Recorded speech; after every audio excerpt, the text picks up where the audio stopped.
purpose of the committee meetings are for the city departments to pass along information to the city council and discuss initiatives listed on the published agenda. By ordinance, the committee consists of the mayor, members of the city council, and the city administrator. The ordinance mandates the city administrator as the chair of the committee meetings. By ordinance, the committee makes no formal decision on committee matters. Rather, items are voted to move to a mayor and council meeting for consideration of vote, or staff will receive guidance from the committee regarding the matter. This is a public meeting, but not a public hearing. Therefore, while the meeting is open to the public, we do not take public comments or questions during the committee meetings.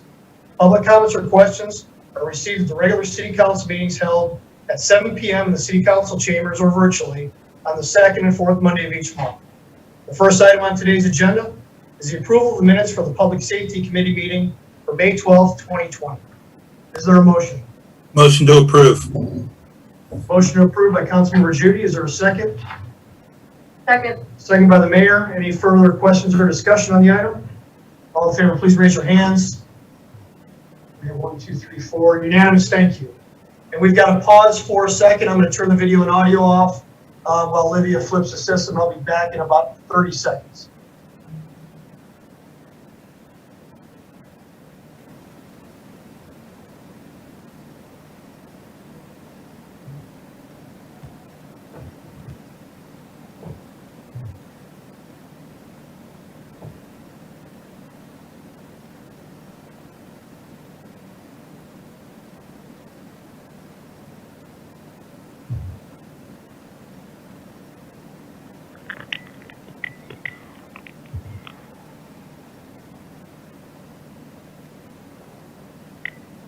Can anyone hear me?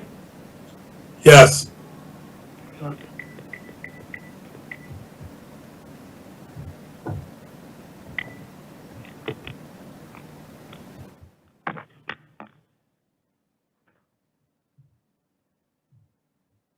live. Okay, welcome back. We're going to move on to the Administration, Finance, Recreation, and Parks Committee regular meeting for June 9th, 2020. First item on the agenda is the approval of minutes for the Administration, Finance, Recreation, and Parks Committee meeting for May 12th, 2020. Is there a motion? Motion to approve. Motion to approve by Councilmember Judy. Is there a second? Second. Second by the mayor. Any further questions or discussion? All in favor, please raise your hands. And it is unanimous. Thank you. Moving on to administration, number 2, consideration of a resolution to allow scarecrows in the city of Roswell right-of-way. Mr. Fisher. Thank you, Mr. Palmer. This is a resolution for the Booyah Scarecrows. It's an event that we do every year through the Roswell Women's Club. The event starts on September 27th. It'll run through November 1st. This is where all the different businesses in town can put scarecrows up in the city of Roswell right-of-way. We do a resolution every year to allow that to happen, and this is the resolution for that event. We just need approval of the resolution.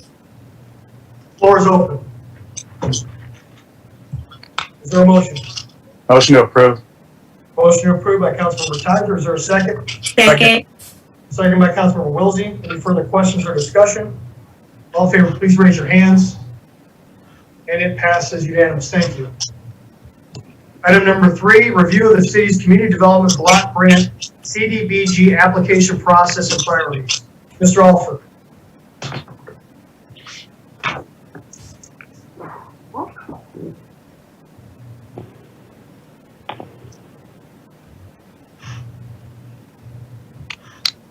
Charles on, Nancy. Yeah, sorry, I was trying to share my screen, but it says I can't because the host has stopped it. So I'm just going to go into the presentation.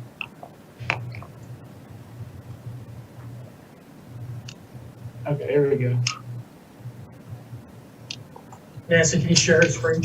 Oh, there we go. Okay, we're good. You got it, Charles. All right, I get all this. All right.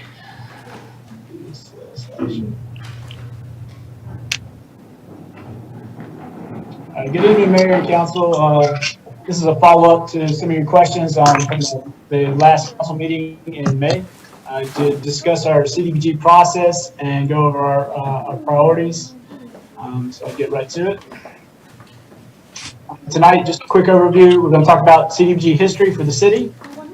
We're going to talk about the consolidated plan and the associated process. We're going to talk about HUD's national objectives and their requirements. And we're going to talk about water lines as it pertains to CDBG. And then I'm going to present some options there at the end and some recommendations. So Roswell CDBG history, just a quick overview. We became an entitlement community in 2012. Basically, this means we were able to receive funds directly from HUD, particularly under the CDBG program, versus having to apply through Fulton County or DCA.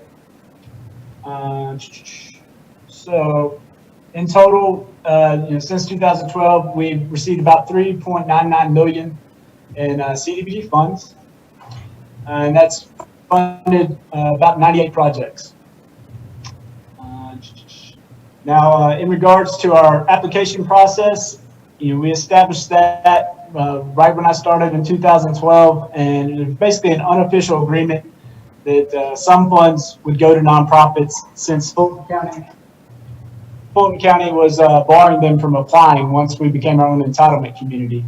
There's nothing in writing that I know of, but it was just always an unspoken rule, and we established the application process. There was no percentage share, specific percentage share, or number of projects that were established at that time.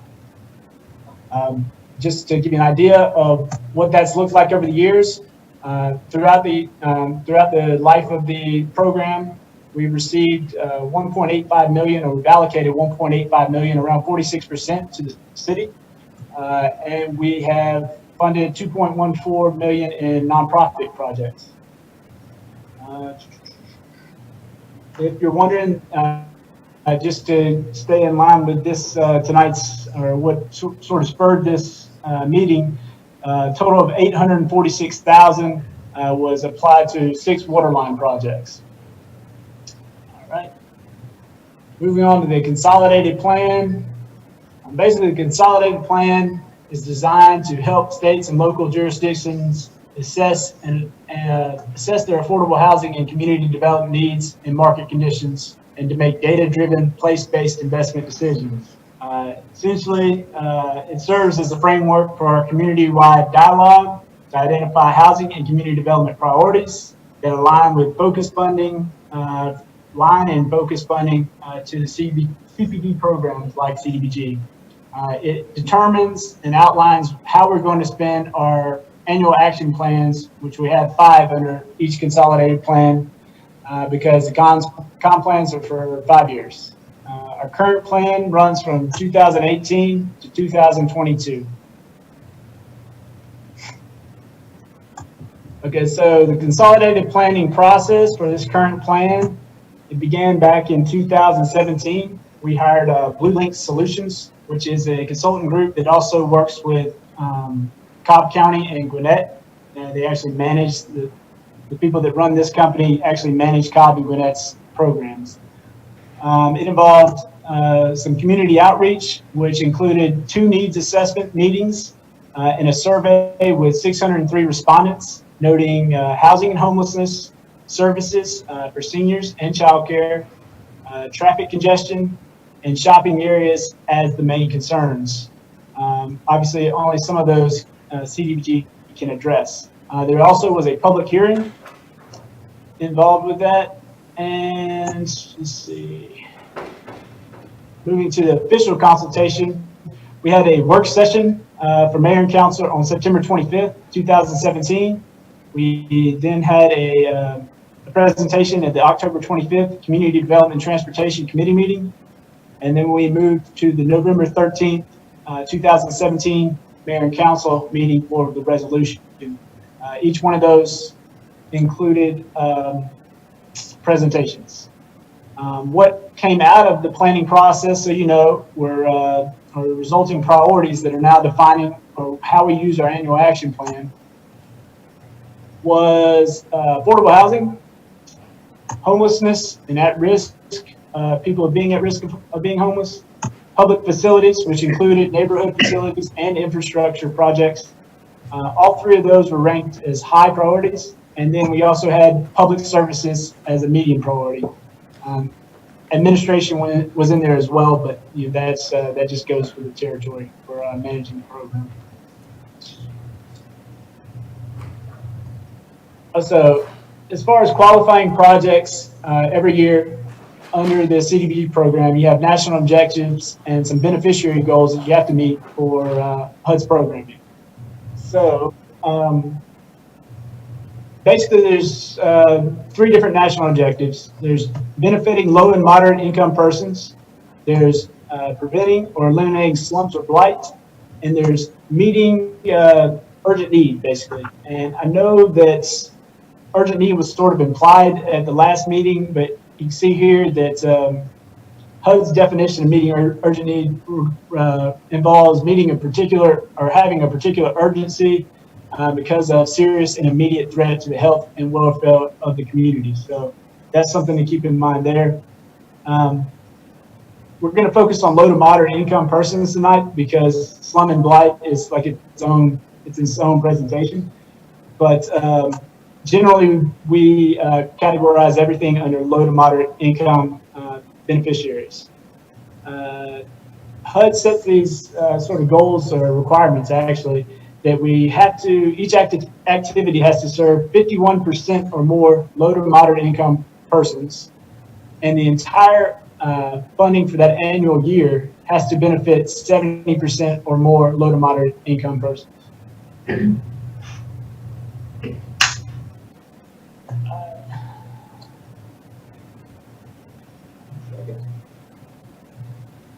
Okay, so how do we, there's 2 ways we can classify low to moderate income, and that is through limited clientele, which involves income verification, which is one way we can do that. And basically, limited clientele is categorizing them as individuals. So we can do income verification, or we can utilize the presumed benefit category, which includes abused children, seniors that are 62 plus, people that are homeless or severely handicapped. There's a few more under there, like migrant farm workers and things like that. But it's basically people that HUD agrees or just presumes to be low to moderate income.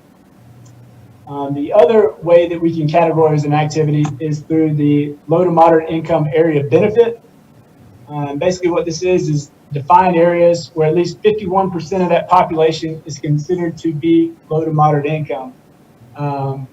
It's typically census tracts or census blocks, and there is a requirement that they be primarily residential.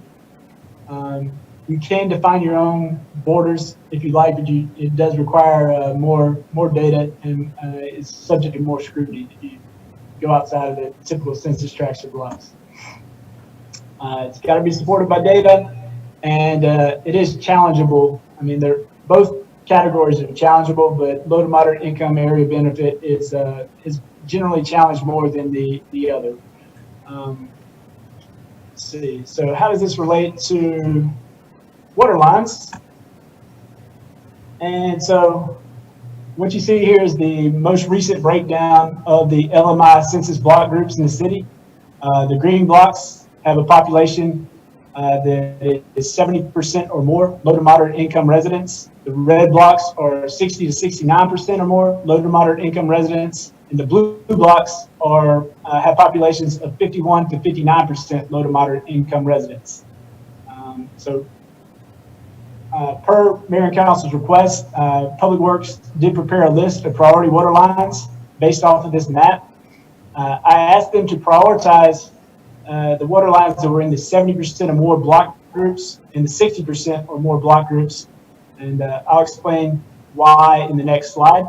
The hot zone for water lines is going to be right here in the 1405.3 census block, because this group up here, unfortunately, is Fulton County water lines. So there's no projects in that area as it pertains to water lines, as I understand. So what I want to do is follow up on that. We can do an activity in any of those blocks that are 51% or more low to moderate income population. But still, HUD still requires that our total funding program, our annual funding benefits 70% or more low to moderate income beneficiaries. What I want to do is provide an example of how that can really mess us up and why I've asked Public Works to focus on those 70% or more. Okay, so if we received $500,000, similar to what we did this year for HUD in 2021, we devote $250,000 of that to the waterline in an area that's 51% low to moderate income, and we give the other $250,000 to nonprofits. The population, just for instance, and we have to report the entire population of that block group. So let's say the population is 2,000. We would end up reporting to HUD about 1,020 low to moderate income persons and 980 non-low to moderate income persons. And that activity would still be eligible because it would be 51%. But then all the other funding for that program, the other $250,000 has been allocated to, say, nonprofits or even another waterline, would then have to, you'd have a lot of ground to make up. So, for instance, how our program works, say we give that $250 to nonprofit, they would have to come up with another 1,300 low to moderate income beneficiaries to get our annual percentage of 70% and be within HUD's requirements. And just an example, at most, there's a lot of our nonprofits, particularly the housing ones, are only going to serve 10, 20, maybe they can get up to 100 at times as far as low to moderate income beneficiaries. That's 100% in their projects, but it's a ridiculous number for them to make up. So that's why I've asked Public Works to devote or to focus on those 70% or more areas. And they've been able to find a list of many projects for that.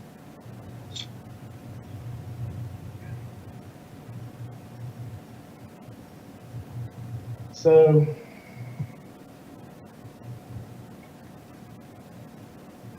here's basically finish up with some waterline options.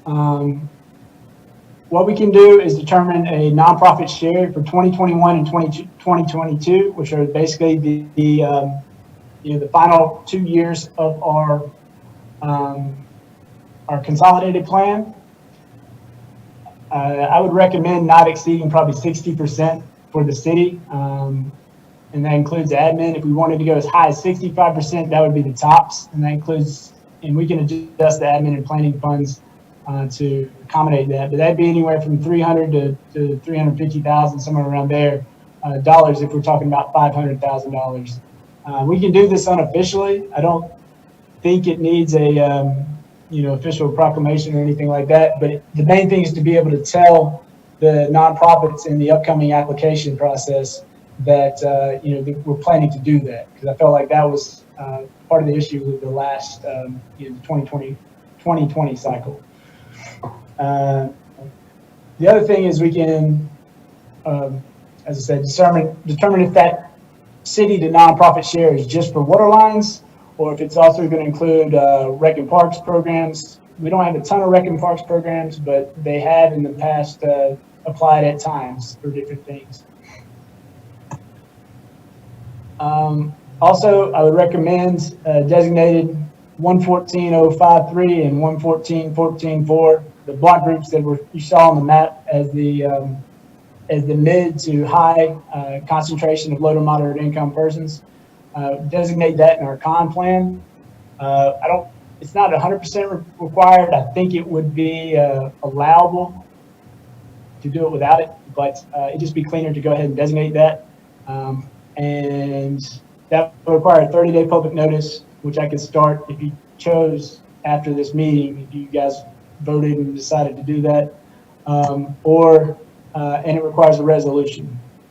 But that could all be done before the 2021 and the 2022 applications come out.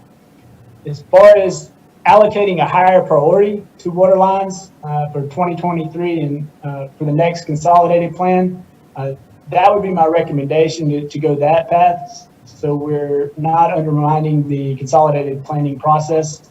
And because we didn't really get a whole lot of feedback from the community members at the time of the consolidated plan about water lines. It may not have been a hot issue at that time, or it wasn't top of mind, but really HUD cares and wants to know what the community stakeholders are interested in, and that's just not something we got back. So we really have to adjust some things if you wanted to try to do a higher priority percentage of these CDBG funds in the next 2 years to water lines. But what we can do is focus on the upcoming consolidated plan, which will start that process in probably 2022. And then, probably require some community information so it becomes top of mind in those stakeholders' minds.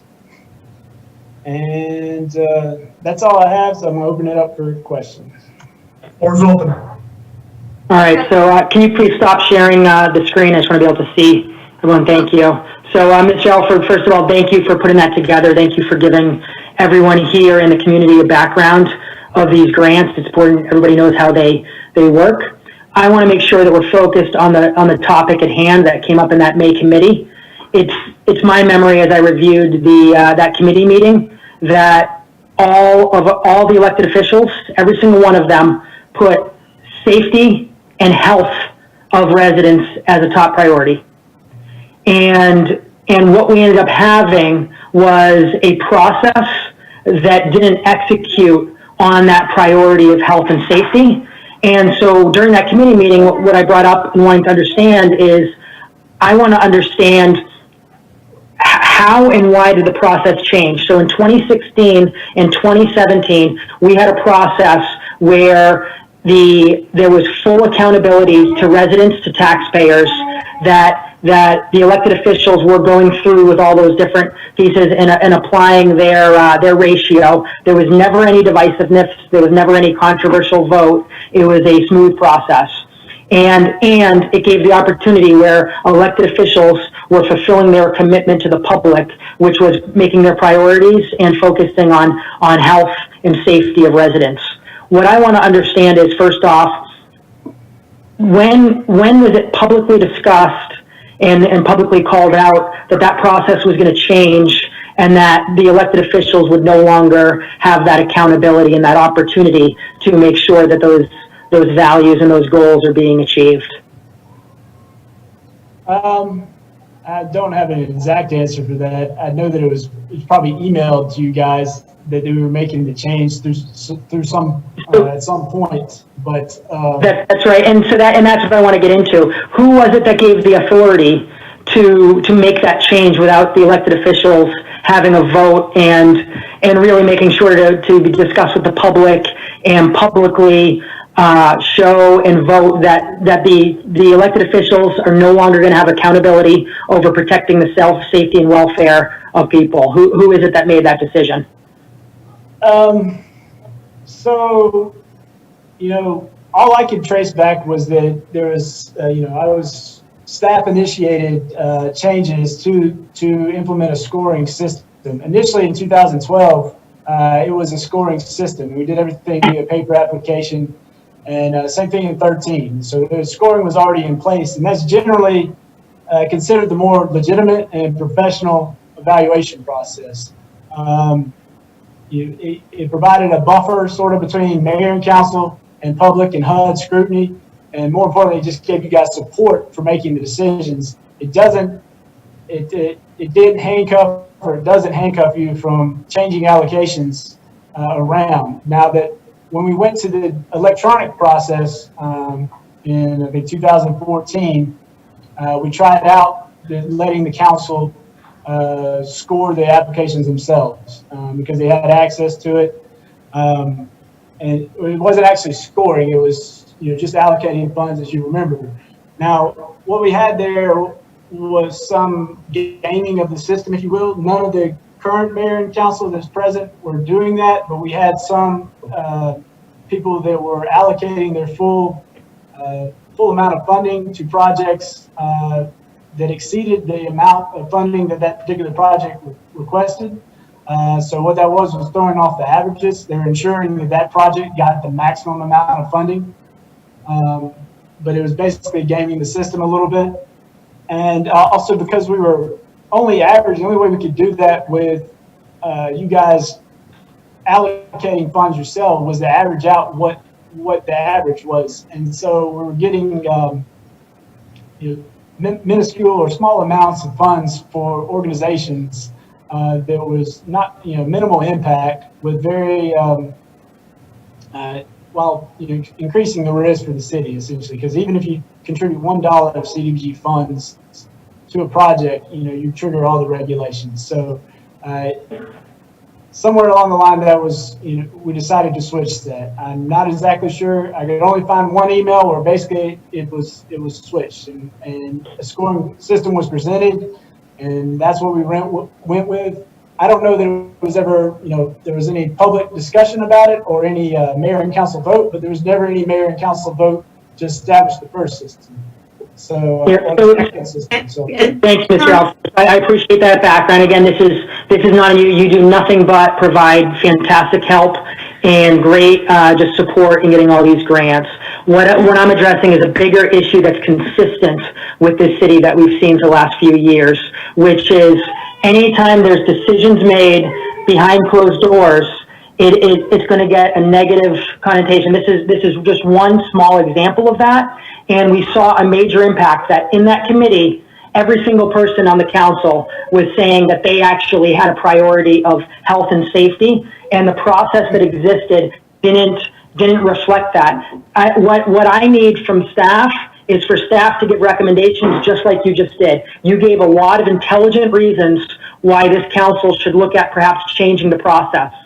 The issue is what should have happened back in 2017 or 2018, actually it's probably 2018, it sounds like is when the decision was made behind the scenes, that in 2018, what should have happened is said, look, the process that's been going on, it's been working, and it seems like it's been working well. There's been no division. There's been the ability to focus on priorities around the water lines, the safety that people in low-income neighborhoods deserve clean water. They deserve to not have brown water coming from the galvanized steel. And then behind the scenes, the decision was made. In reality, this one is actually pretty small compared to other bigger ones that we've seen. So again, this is actually an issue that's not within our grants department. This is an issue that we see and we need to address citywide that we've had the last few years. But again, this is a perfect example. And again, this council, this committee seemed to completely unanimous that clearly the process was not working. So what I advocate for is if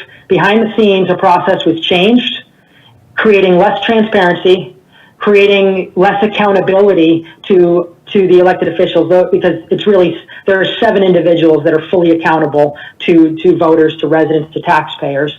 So we're taking away less accountability. We're not achieving our goals. There's an issue. So therefore, what I feel we should be doing is correcting the change, going back to what worked well, and then at the same time, if you feel you can enhance that, you feel, hey, that was really working well, here's the advantages. The advantages, there was no divisiveness like this, no division. There were no concerns of priorities not being reached and being filled. It was working well. But here are some actually opportunities to fine tune it. Here's some opportunities to do it. Here's the pros and cons. Disadvantage to this one, advantage to this one. And then that's something that we as a council can vote on. Again, you are a fantastic superstar employee. So you are doing nothing that I value. So again, I don't want you to think this is focused in any way towards you. And more importantly, I'd even argue it's not even fully focused towards this issue that we exposed with this grant process. There are much bigger issues and situations that we've seen, and I just want to make sure we use this as an example that we need to stop. We as a council need to make sure if we're changing something, it's not a decision occurring behind closed doors. It's something that's publicly being voted on, discussed, and the public has the ability to provide that input. So thank you, Mr. Alford. Again, fantastic presentation. Thank you so much for the background and all that you do. So let's take a minute and talk about what's important, and that's the money that's involved here. And I want to make sure that it's clear that I don't know whether it's water lines or something else. And I want to make sure that I'm clear that health and safety is the most important thing, but health and safety also deals with people who are homeless and people, for example, at Drake House who need a place to live. And those are important things also. And I want to make sure that we understand that whatever system we use, needs to apply to all of the issues that are in the plan, the 5-year plan, and we follow the regulations of HUD.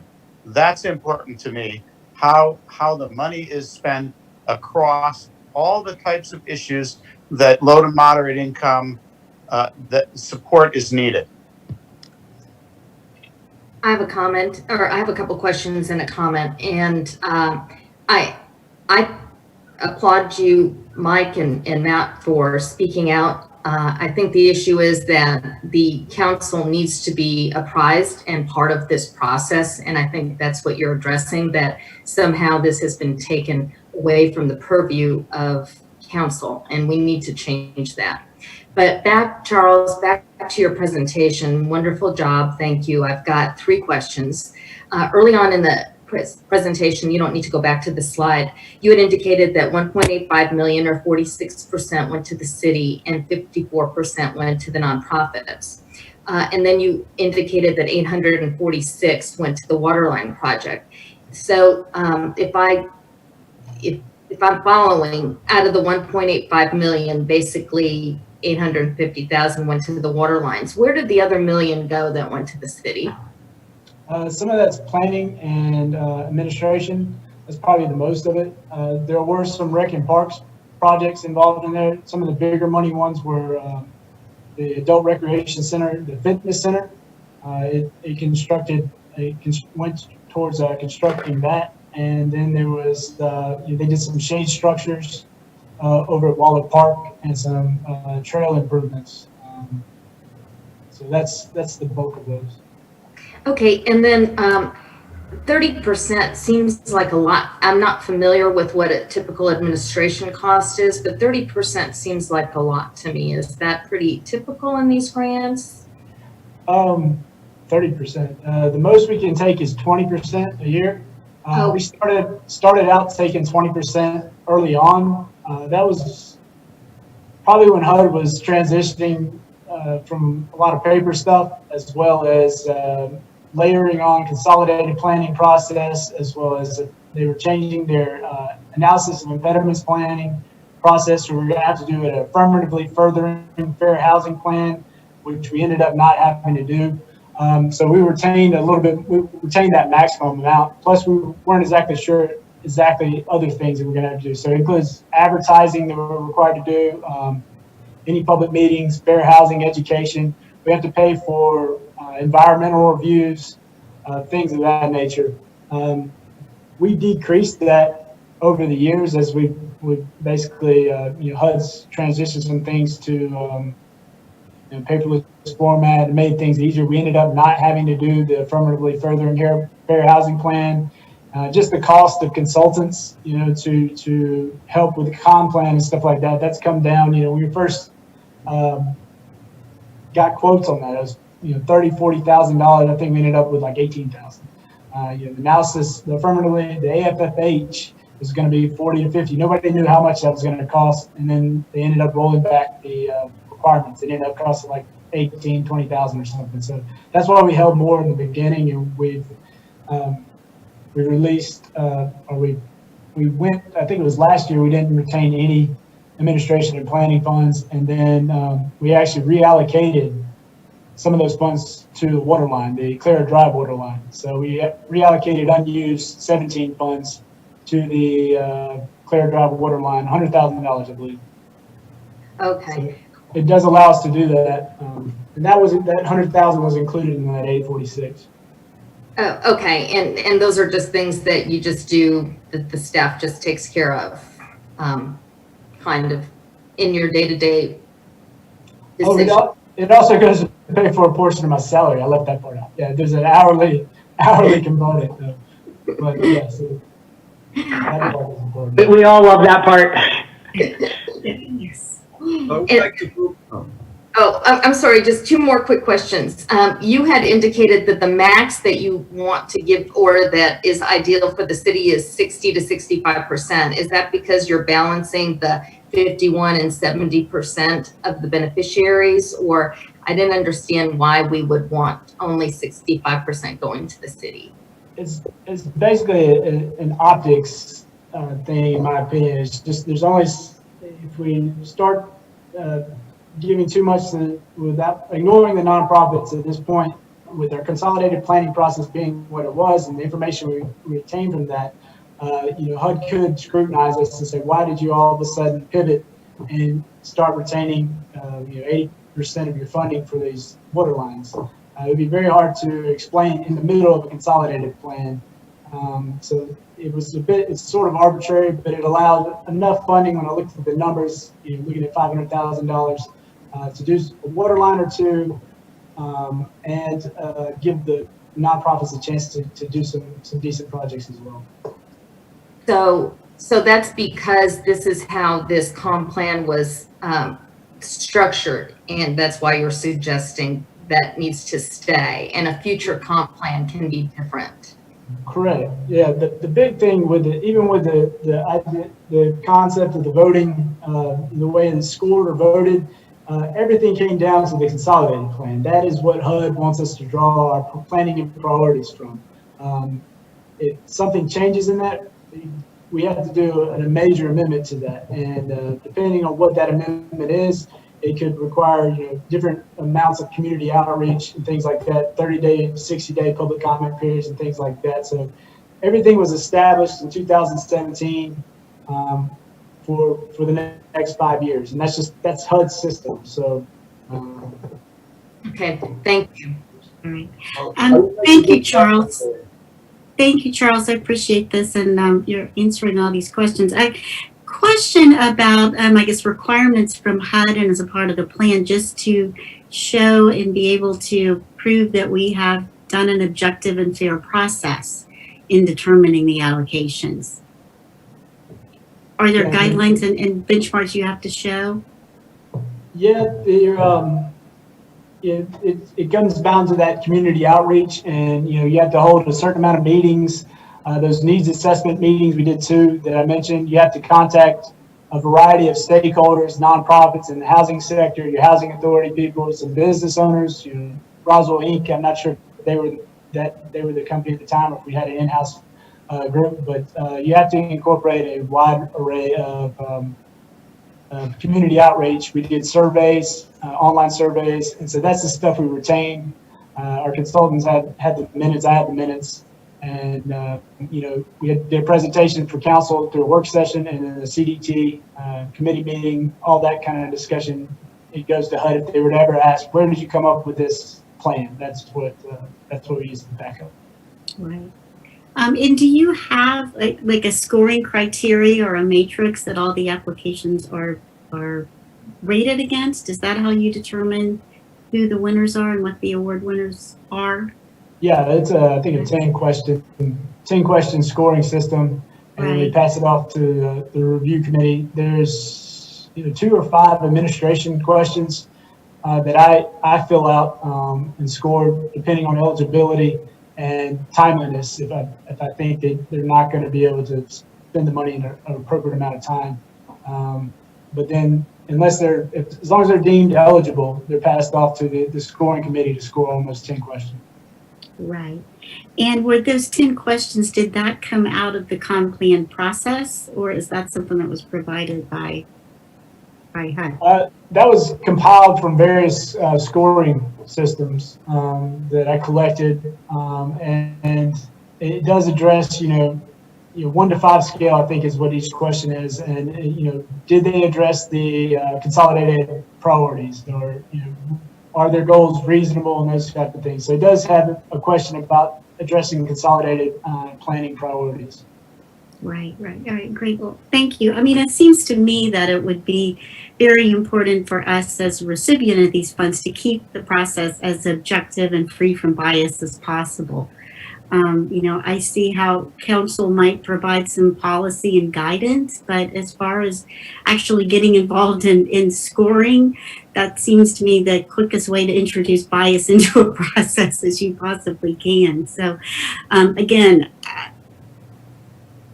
I think it sounds like there's a good process. If there is some input that we can give in setting priorities and how things are weighed, perhaps that's where we should focus.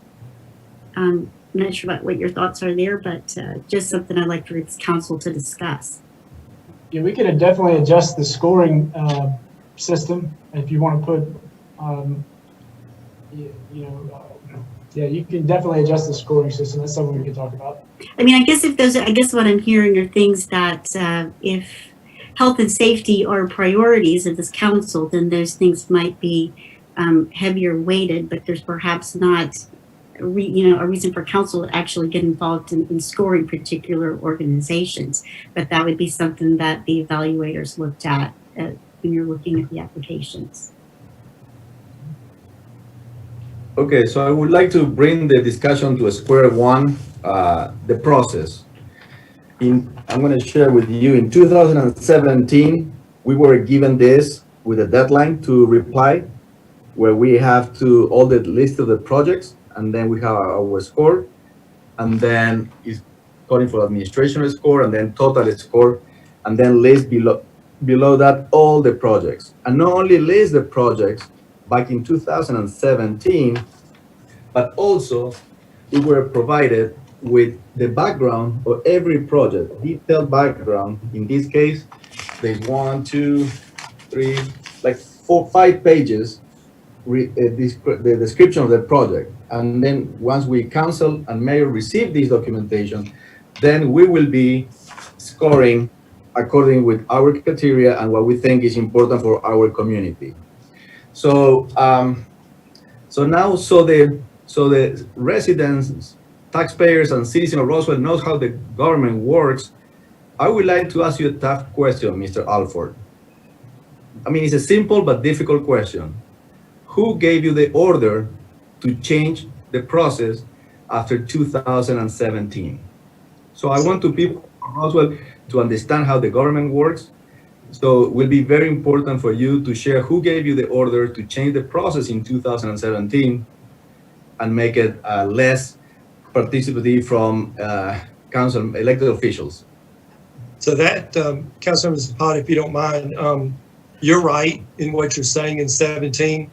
I don't know that an order was ever given. We look at the process every year, and with the technology that we have, with the scoring system that we have, and I'm not making excuses, because let me say up front, I appreciate the conversation and what you guys are saying, and I think I see that we took it too far. We tried to make it too automated, because what we did with the scoring system that we have, the electronic applications, what we ended up doing, and I'm responsible ultimately for that, is why I'm kind of answering this question.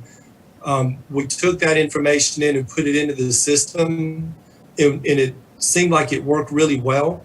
But in hearing these discussions, what we've done, we went too far with it, because my thinking was, well, mayor and council will still see the items, because as Councilmember Palermo said, there really wasn't a lot of divisiveness along the way. So we were bringing recommendations anyway in kind of getting those approved. And I think we went too far with that, so that in this last year, when the applications came in, we went through a review committee and scored those projects, and then brought them to you all, just recently for approval. What I'm seeing and what I now understand, and what I'm hearing from you, and rightfully so, you're not getting that until the very end of the process. So we took it too far. What we need to have done was, when we do the scoring system with the projects that come in, y'all need to have those then. So I took liberties in saying, we've got the projects, we've got the scoring system in place. It's kind of all automated. So once they came in, we got those and just brought you the recommendation. But in fact, you're correct. That's at the very end of the process. And that's too late for you all in your accountability to the citizens of Roswell. We felt like this. I think ultimately the system works because there's good projects that were scored. So it's not, totally arbitrary. But it did put you all at the very end of the process, and that's not right. And I see that and I understand that.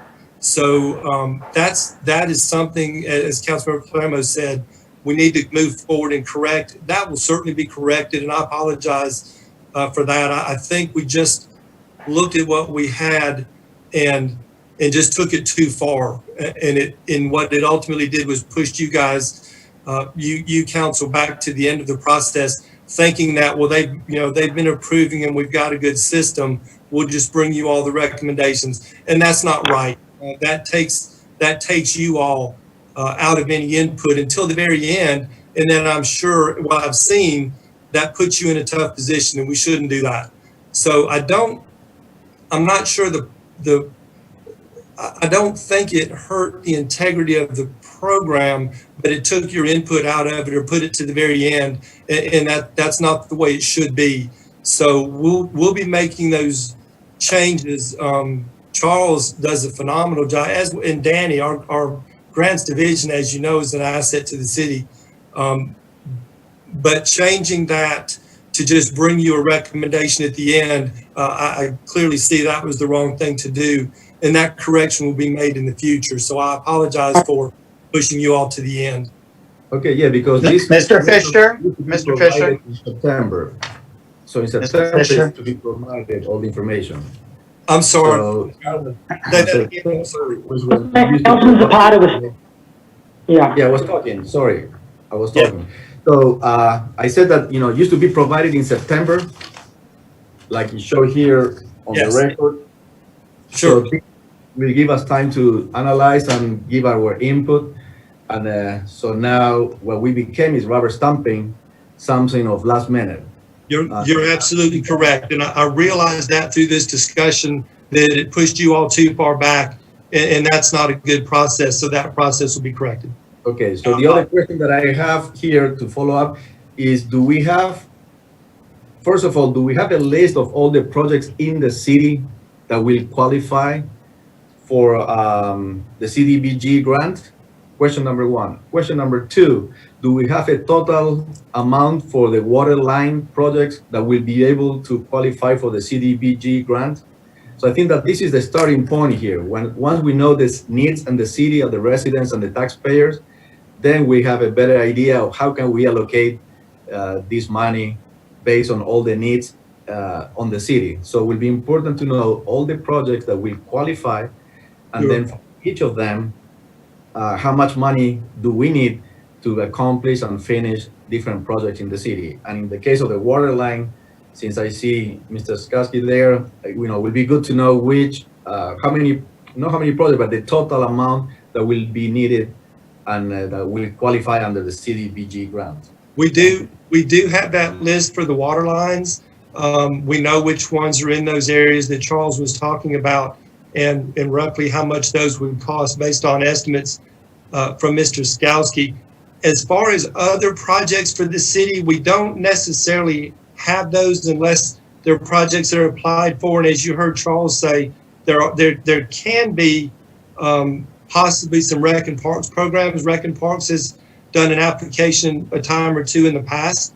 So we will certainly include any of the city projects as I know we're getting direction for that. So we'll start putting more of a emphasis on the city projects and then getting it to you guys much sooner. September, it's whenever the grant opens up for us, and that timing shifts a little bit. But once Charles gets that in and we put a call for projects, we will also include city projects and just let y'all see all of those, and then we can put all of those together and score that with the rest of them. The last year or two, we've said, hey, we'll do one city project and we'll do the rest to nonprofits. But what we'll do in the future then, because you're right, I narrowed it down too far. You need to see all the projects, you need to see the backup, and then y'all can help with your input in the process and scoring to know what the projects we'll move forward with. But we do have the waterline projects. We have that list already put together. Great, thank you. Thank you, Mr. Fisher. I think you're addressing a lot of good points, and I appreciate that. I think you do get it. I just want to make sure there's two aspects that I see with the concerns here. And again, this is such an important issue because what nobody in council is discussing is, oh, there were two nonprofits that needed their parking lots repaved, and this one was chosen over that one. No one is questioning something like that. No one is questioning the integrity. The integrity, I am confident, is 100% top notch. So that's not what's being questioned. It's just a matter of, one part is what you're addressing, and the other part is just looking beyond this and everything going on with our city on just really making sure there's that right transparency. So, Mr. Palmer, I'm curious, first of all, were you aware that the process changed where council, the elected officials, no longer had the ability to weigh in, and that process was changed without them again weighing in and voting? Were you aware this was going on, Mr. Palmer?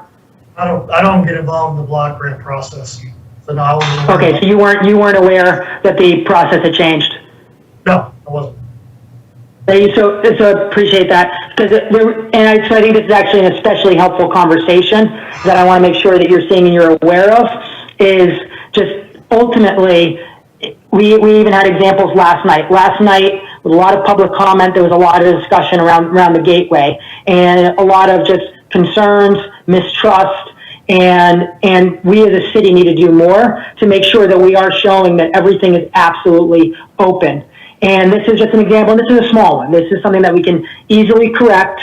This is something that we've got the best staff on top of it. Mr. Fisher, in a leadership role, fully understands, what's being discussed here. So I have full confidence in this.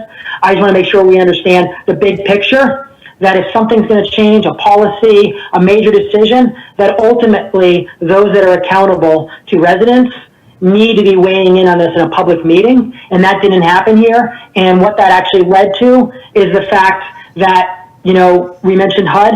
I am fully confident that HUD would understand if we tell them our low-income residents don't deserve brown water, they deserve clear water.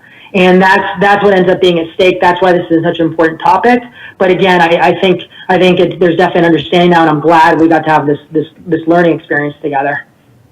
I agree. Dan, if you're still on, can you talk a little bit about our water lines and the need? I remember when I first got here, we had this discussion, and we actually talked about using block grant money for that when I first got here. So I don't know if you can talk a little bit about what our need is. Yeah, just very briefly, there's maybe a couple things that I would like to say. One is we have made substantial progress. I believe at the last discussion, someone asked me, one of you, Councilman Palermo or Zapata, asked about how much remains to be done in our backlog. We've eliminated 60% of our backlog of galvanized steel piping over the last 5 years or so. So we've made a good bit of progress. And our complaints for water quality and red water concerns across the city have dropped off significantly after we addressed some of the worst problems, which we always prioritize and try to do the worst areas first, regardless of where that funding is coming from. And we have provided a list with Charles' help in terms of the area of all of the water lines that we have on our priority list that are within the potential CDBG funding area, which has been requested before and has been maintained periodically. We update it because that area changes and our priorities change as well.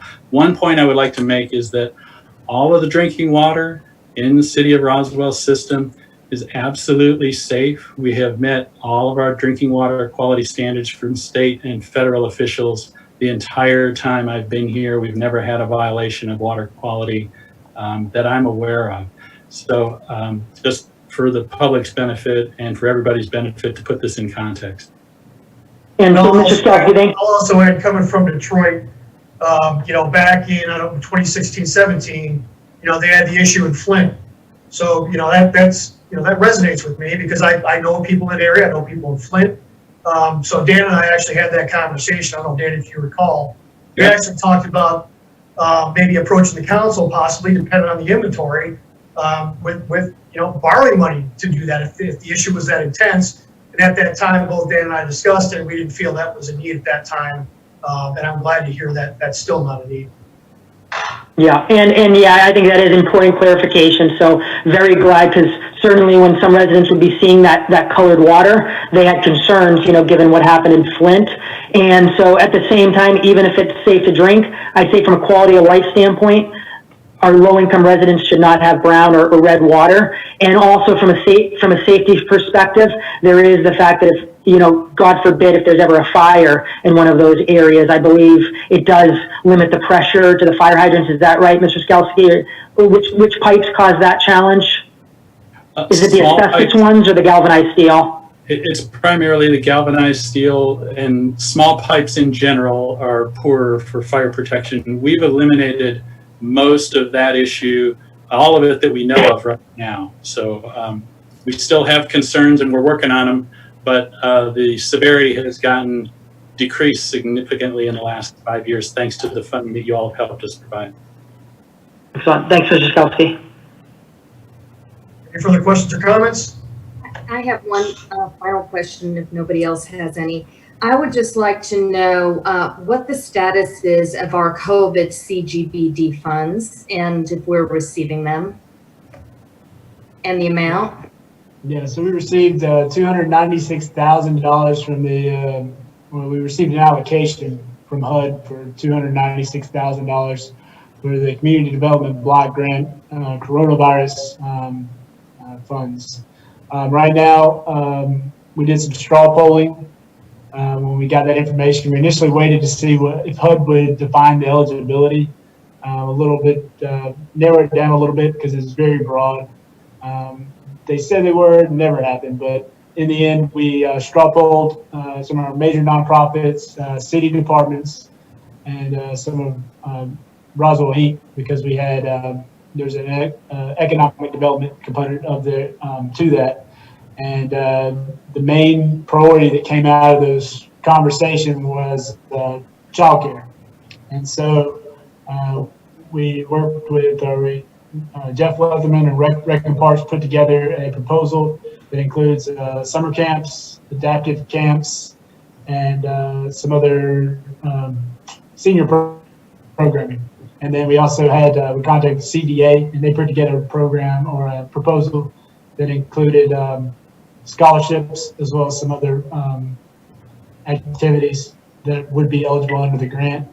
I'm working to put those together and to give you guys some recommendations. The plan was, depending on how quickly they needed the funds, to either try to take that straight to council on June 24th or 22nd, or potentially go to the CDT on June 24th, and then the following July 13th mayor and council meeting. Okay, so so wait a minute, this is a new grant for $296,000? And who was involved in the conversations to allocate those grants? And are those grants need to come to mayor and council for approval? And if so, are they going to be presented last minute again just for rubber stamping? To present you with some recommendations. I don't have any scoring system for these programs at this point. While the eligibility is rather broad, it's narrow in ways because it has to relate to COVID. So since we have no established priorities, unlike the consolidated plan, which outlined those priorities, we just kind of have to straw poll them. And, you know, I don't know any way of taking that to council for discussion and, you know, that just elongates the process. So the plan was to give you recommendations at committee, and you could take them and select one, or you could kick it back and we could review it and do something else. And how much time are we But going that's not an option. What is the timing for this process for mayor and council? Are you going to give us some time to wait in, or is it going to be last minute presentation? Well, it just depended on the timing of the proposals, but I could either have taken it to straight to council on 6/22 with Gary's permission. I haven't gotten there yet because I've been working on other presentations and 2020 CDBG funds. But then I also had the option of taking it to 6/24 CDT and then taking it to the 7/13 mayor and council meeting.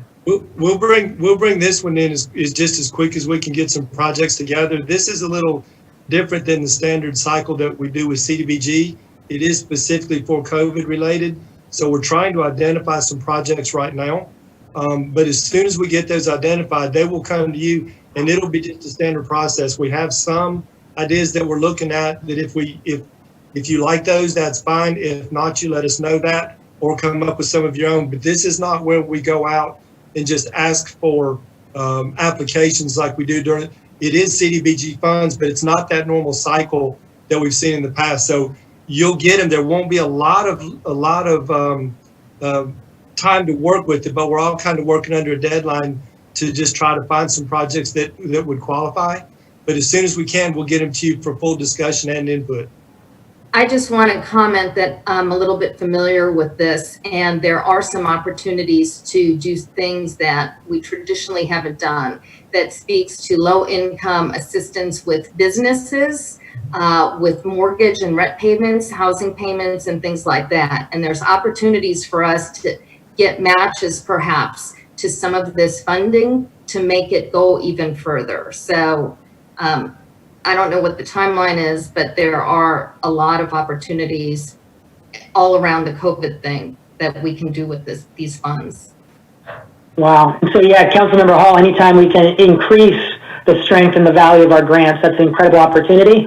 And so here's what I'm seeing. It sounds like, again, what ended up occurring is staff set a policy, staff made a decision, and the problem is, although it's presented to us later in the month as a recommendation, that's exactly what happened last time. Last time it was presented as a recommendation, but then we were told, oh, it's actually too late to change it because we might risk not getting the money. It sounds like there's a timeline. So even though it's a recommendation, it ends up feeling like a gun to the head. Well, obviously none of us want to risk a great organization not getting money, but when there's policy decisions, it needs to be the elected officials weighing in, because here's why. Ultimately, if we make a bad decision, then the voters get to kick us out. They get to hold us accountable, and we're the 7 that are fully accountable. And that's why, and as well, they need to be in the loop, because I think it sounds like a great initiative. Daycare is very important. I'm sure I'd be going off of staff's recommendations, but at the same time, ultimately, residents that we ultimately report to, they need to be involved early in the decision-making process as well, because maybe if Councilmember Hall didn't have that expertise, maybe it's some residents that could have provided and weighed in. So again, I'm just seeing, unfortunately, some similar aspects where we didn't have these challenges back in 16 and 17. I appreciate Councilmember Hall to bring this to all of our attention. Any further questions or comments? Mr. Alford, thank you. Great presentation. Okay, we're going to move on to item number 4 under finance. I'm sorry, someone say something. Okay, under 4. I'm just saying thank you, Mr. Alford. Great job. Consideration of the fiscal year 2020 year-end budget amendment. Mr. Luckett. Mrs. Hora. Thank you, Mr. Palmer. I'm going to start sharing my screen if you'll give me a minute.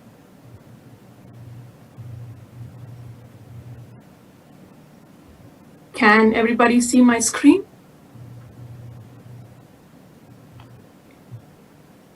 Can you all see my screen? Looks Yes. good. Yes, ma'am. Okay. Yes. Okay, great. Thank you.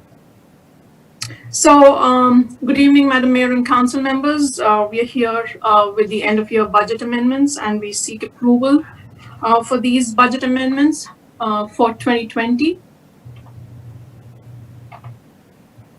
Okay.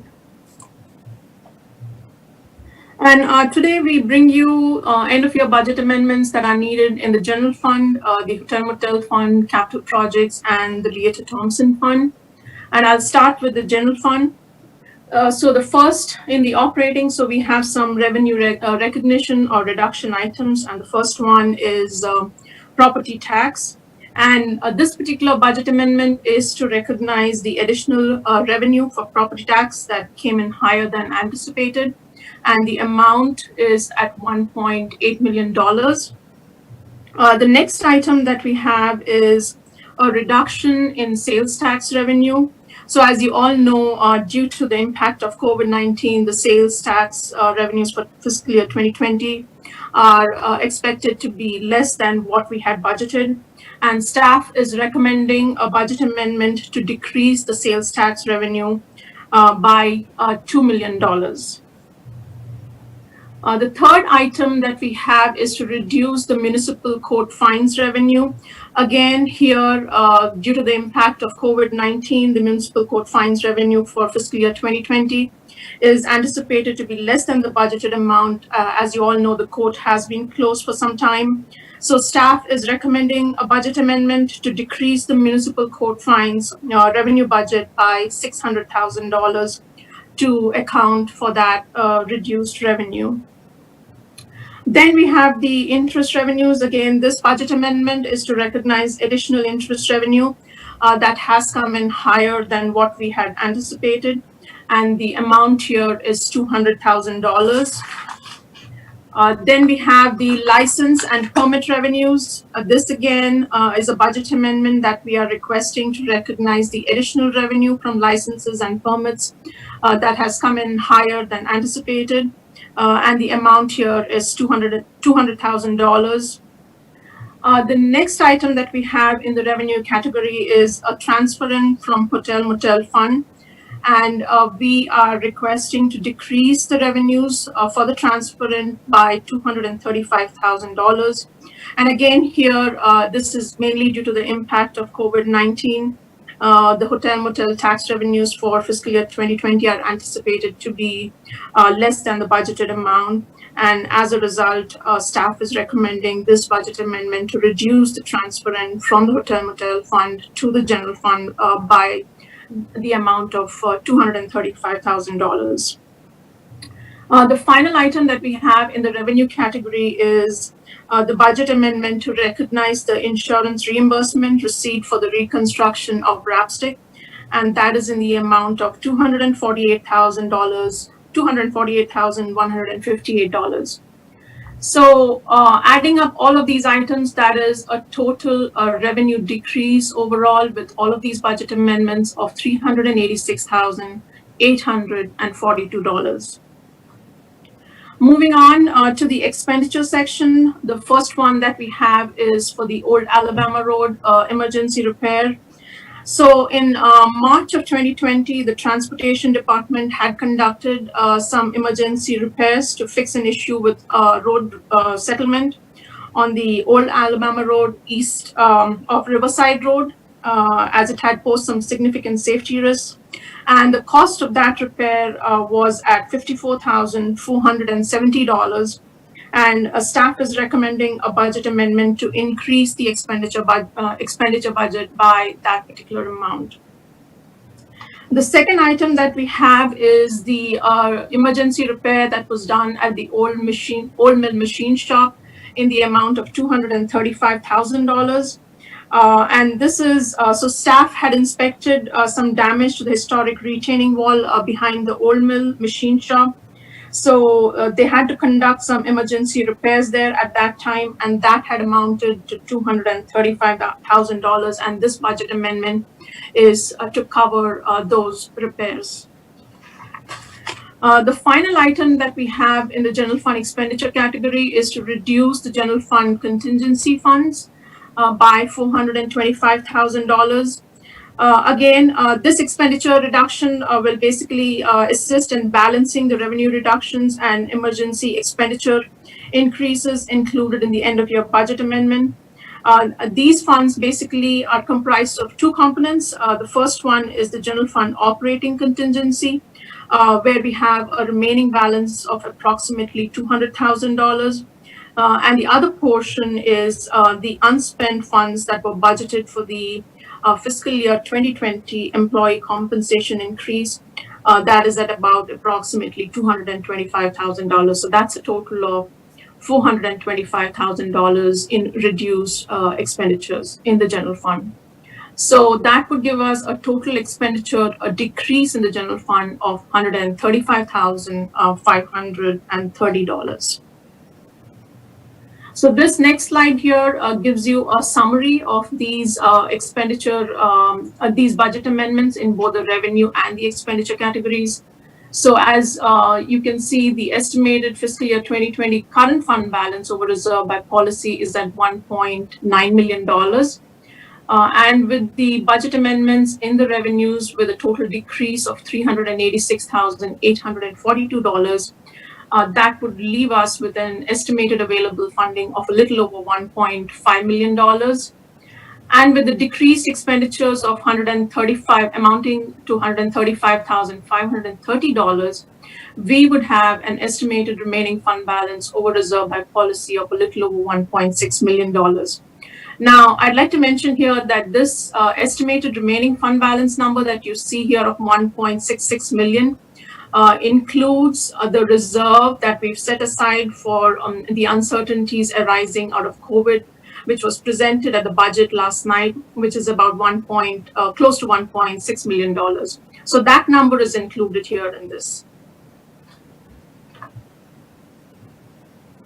Moving on to the capital projects fund. So in the revenue category here, the first one that we have is to reduce the hotel motel transfer in and the expense in the project there by $20,000. So again, this is due to the impact of COVID-19 that the hotel motel revenues are expected to be lower than what we had actually budgeted. And staff is recommending a budget amendment to reduce the transfer in from the TPD portion of the hotel motel revenues to the capital projects fund by $20,000, and also to reduce the expenditure budget for the River Parks master plan project by $20,000. The next item that we have is to recognize the revenue from the enterprise vehicle buyback. So so this is the $523,001 here, and staff is recommending a budget amendment to recognize the revenue that we have received from enterprise for the city's vehicle leasing program. And then we have the third item is to appropriate the additional hotel motel trail funds in the amount of $17,941. Now here, when we had our prior hotel motel tax rate, a portion of the revenues were earmarked for trails within the historic district. And those funds are no longer allocated under the new methodology that we have adopted with the new tax rate in FY 2020. So this particular budget amendment would appropriate these are remaining funds from that old methodology to be able to be used for spending purposes, and that is in the amount of $17,941. So that is a total revenue increase in the capital projects fund of $520,942 with those three budget amendments. And then in the expenditure category, we have the reduction of the hotel motel. Again, this is what you've seen up above in the revenue category. So there is also a corresponding decrease in the expenditure that I just talked about. And similarly, the $17,941 for the appropriation of the hotel motel trail funds. So this is the expenditure recognition for that same amount down below here. So that is a total expenditure decrease of a little over $2,000 in the capital projects fund. So this slide here gives you a summary of what the capital projects fund will look like after these budget amendments. The estimated current fund balance in this particular fund is at little over $61,000 right now. With the additional revenue recognition of $520,942, the available funding would be at $582,649.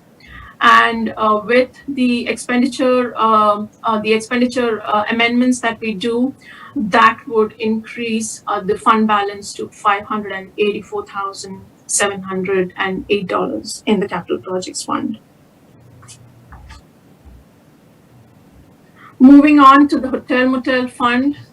So the first item, we have only one item in the revenue category here, and that is to reduce the hotel motel tax revenue by $550,000. And again, this is again due to the impact of COVID-19 that we are having to reduce our revenues in the hotel motel fund when in comparison to what we had originally budgeted. And so staff is recommending a budget amendment to decrease the hotel motel tax revenue budget by this particular amount of $550,000. In the expenditure category, the first item that we have is to reduce CVB, the allocation to the Roswell Convention and Visitors Bureau by $200,000. Again, this is due to COVID-19, since our revenues are not coming in as we had anticipated. We are reducing the funding that needs to be transferred in to CVB from the 800,000 to 600,000. So that is a reduction of $200,000.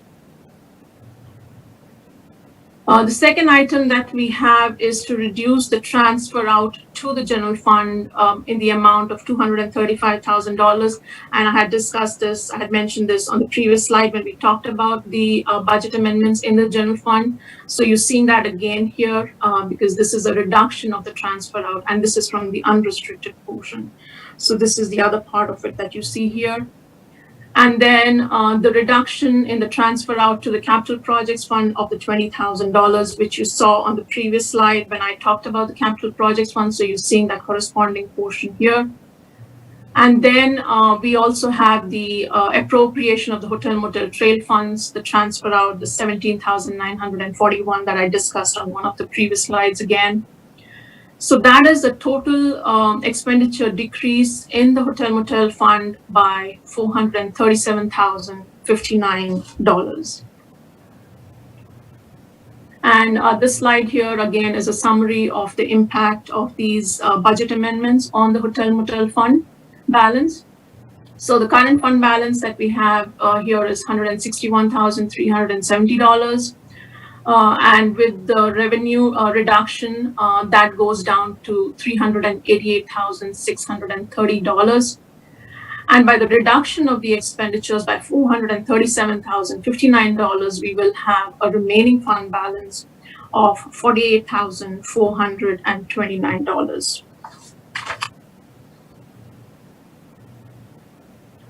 Then we have the Leator Thompson Fund. So here we have only one item, and that is to appropriate the fund balance for emergency repairs that were done here in the amount of $49,266. So these repairs were done basically, there was a tree that caused damage to an apartment at the Leator Thompson, and some repairs had to be conducted by staff, which amounted to $49,266. So staff is recommending this budget amendment to appropriate the use of fund balance from the Leator Thompson Fund to increase the expenditure budget by $49,266. So with that budget amendment, the fund balance in this particular fund would reduce from the $129,866 to $80,600.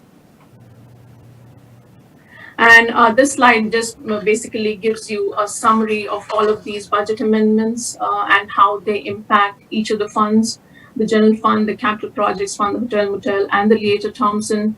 So as you can see, that would be citywide, that would be a net increase in your revenues of $109,482 with all of these budget amendments. That is the end of my presentation. We would be happy to answer any questions you all may have. Harpreet? Yes, sir. Harpreet? Yes, sir. Thank you. And also Mr. Luckett. You know, I did this same sort of work for about 35 years, and I know how difficult it is to bring the ship in, you know, as close to, you know, where you have. It really requires, you know, daily review of all the accounts and all of the funds, which makes it even more difficult, so that you can provide input to the operating folks to make sure that we're always in good shape, that we don't over tax a particular fund, that you're helping them to bring the ship in, you know, in as perfect a way as you have. So from my standpoint, I really appreciate the amount of time, the amount of advice that Mr. Luckett and the team give staff.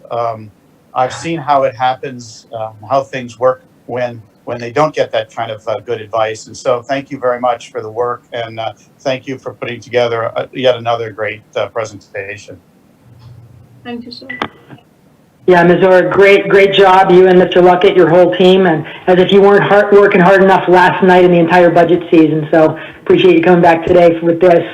I think it all makes sense. I think it was a great presentation. My one question is, can you help me understand that revenue from the enterprise rentals or sellbacks, where it's like about the 500,000. What I'm curious about, was that unanticipated revenue? Was that accelerated revenue? I guess just help me understand why that's a budget amendment and that wasn't involved in the mid-year or something else.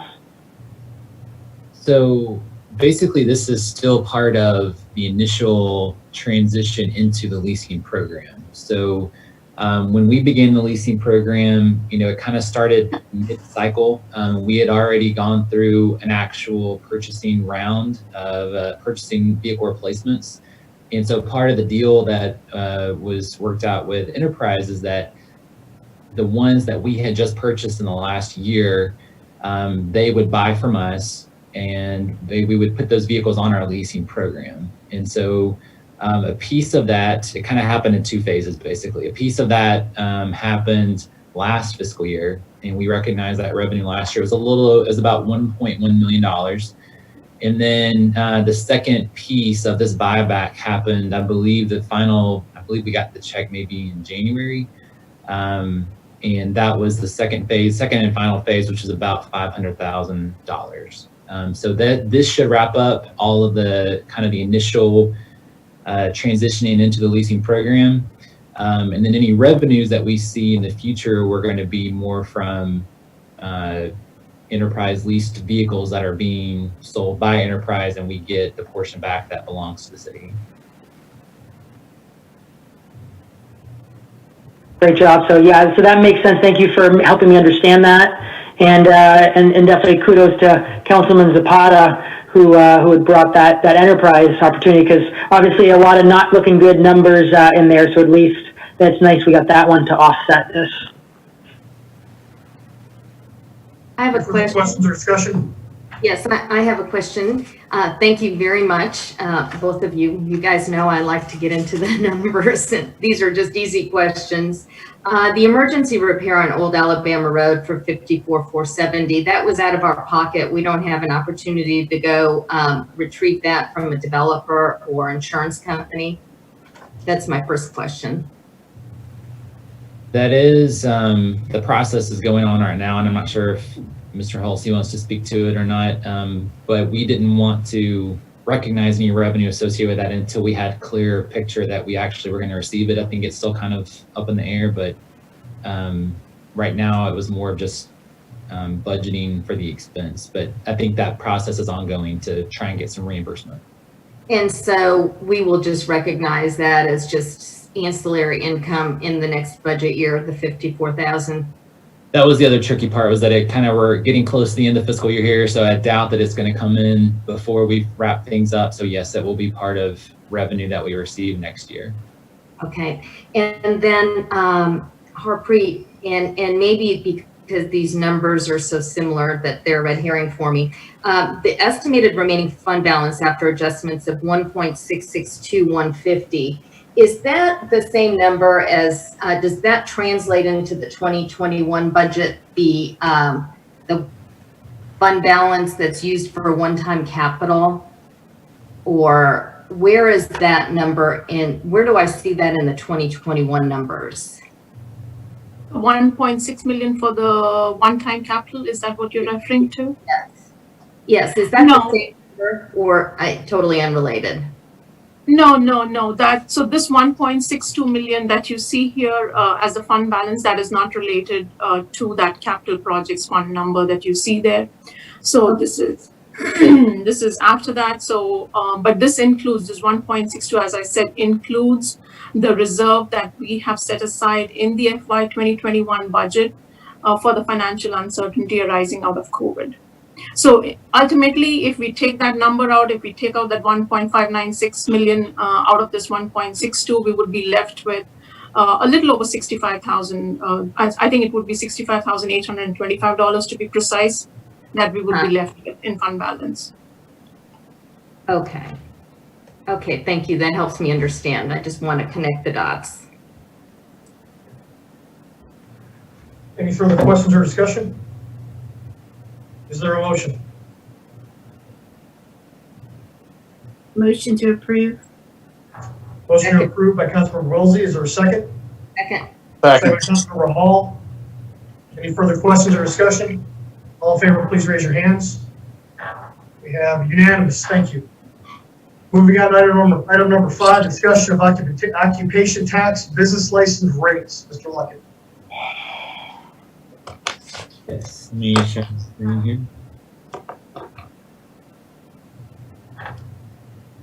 Can everyone see that okay? Yep. Okay. So, as we discussed at the last committee meeting, we were given direction to go back and provide some analysis regarding our occupation tax, or what we commonly refer to as a business license rate. So that's what I'm here this evening to do. So I'll give you a little bit of background on what we were directed to do last time. I wanted to go over kind of how our current tax structure is set up, kind of give you an idea of look at businesses in Roswell, kind of what they look like, what classifications they fall into. I'm also going to give you some information on how to compare to other cities, and then I'll kind of wrap it up with some conclusion. So as you might remember at the last committee meeting back on May 12th, Council directed staff to provide some analysis of occupation tax rates in jurisdictions, the ones that utilize the gross receipts methodology. We were also asked to provide some information on tax rates for businesses with high profitability, as well as examine options for lowering tax rates for businesses with low profitability. Now, I wanted to start by just taking a quick review of our current tax structure. Specifically, this is the tax structure that is adopted by resolution by the mayor and council that sets out 7 different tax classes with the profitability ranges that are listed here. And then going along with that is a tax rate for each of these particular classes. Into that, we also have a standard exemption that is in place of $100,000, and that is applied to the gross receipts of each business that submits. And so when you apply that to this NAICS classification, so the NAICS code is where we classify businesses into various classifications. So basically, we utilize IRS tax code to help determine the ability. Can you ask somebody to mute, because I can't hear you, Ryan? I'm sorry. Yeah, I think Ryan was breaking up a little. Okay. Everyone here okay now? Yes, that's better. I think somebody just needed to mute themselves. Okay.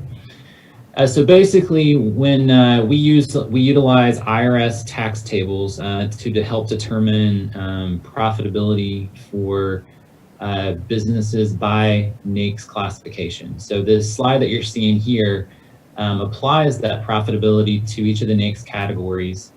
And then based on where they fall in profitability ranges, then that determines what tax class they fall into for our purposes here in the city of Roswell. So in addition to the actual occupation tax that businesses pay, there's also a per employee fee that is in effect. So businesses with 1 to 99 employees pay $0 per employee.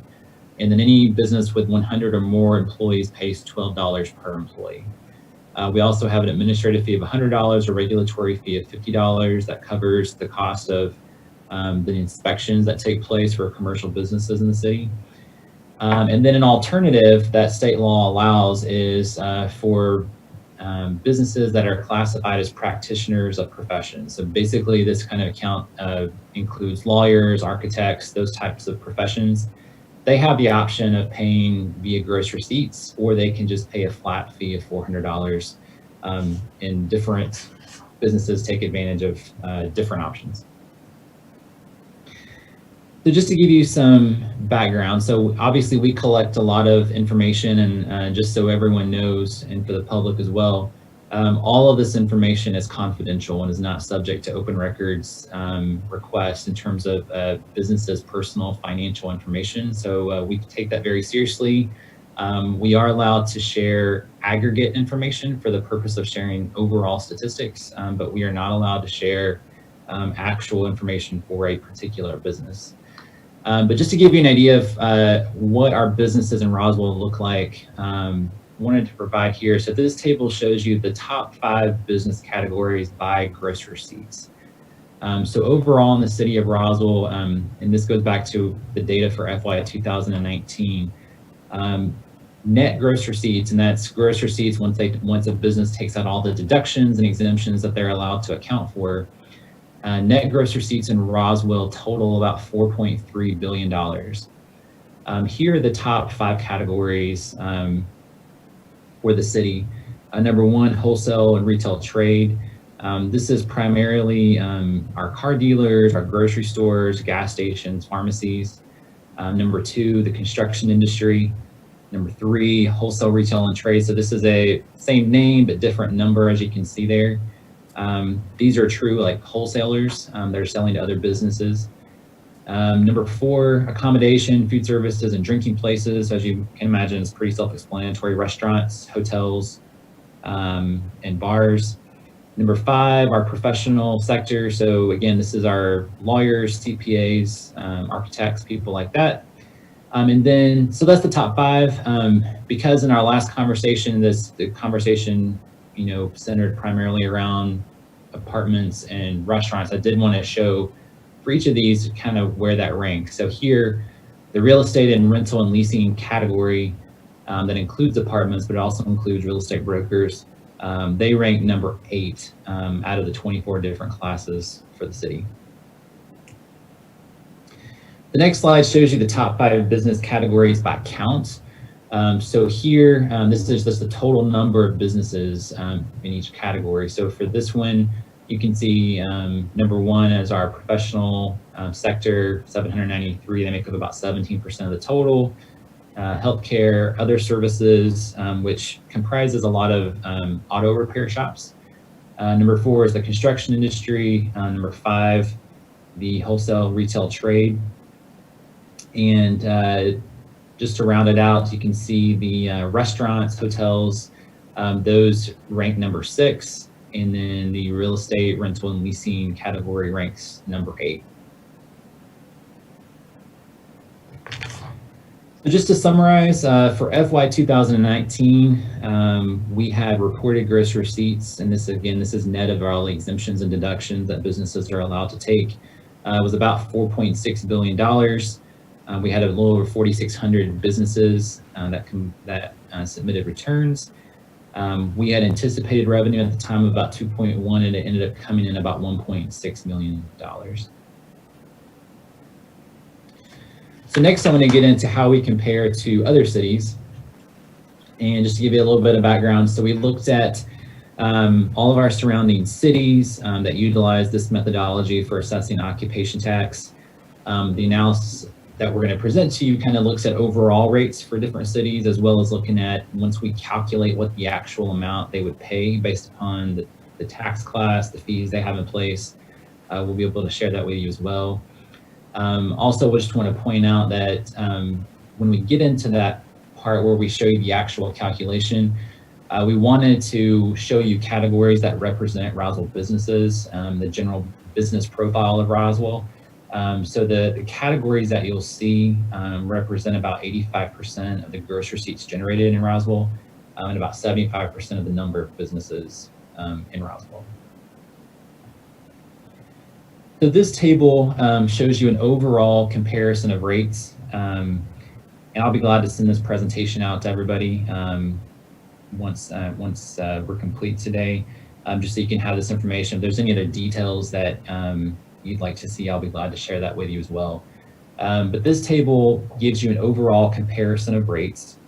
So what we're showing you is kind of the lowest tax rate for each city, how that ranks, the highest tax rate, the number of tax classes that each city has in place. So as you can see, when it comes to the lowest tax rate and the highest tax rate, the city of Roswell is the lowest for both of those among these cities that we compared ourselves to. So we looked at some of our North Fulton neighbors, including Johns Creek, Sandy Springs, and Milton. We also looked at Brookhaven, Dunwoody, and Peachtree Corners. So, Mr. Luckett, sorry to interrupt, I just want to make sure I fully understand this. So it shows in Roswell, the lowest is 0.01, and I saw on that chart the 0.01, and then it shows 0.06% is the highest. Is that because we don't have a classification that makes above 40% profit, in which case we don't have any that's 0.12%? Yes, and that's one point I did want to make here, was that this table represents what businesses that actually paid these rates. So you are right that we have our G tax class is at 0.12% for businesses that make greater than 40% or have a greater than 40% profitability. As of today, as we refreshed, the data that we have based on the IRS information, none of our businesses, or none of the business categories meet that criteria. So we have no businesses today that are paying that highest tax rate that the city has, and the same for some of these other cities. A few of them do have a few higher tax rates, but they do not necessarily have businesses that are paying that highest tax rate.